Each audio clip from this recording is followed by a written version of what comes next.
Thursday, and we got more windy conditions.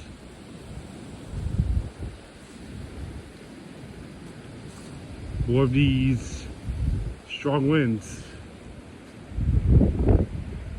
of 40 plus miles an hour.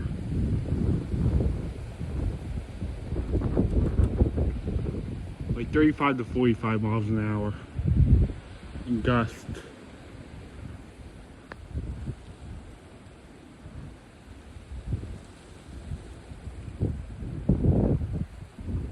These winds just keep getting crazier and crazier.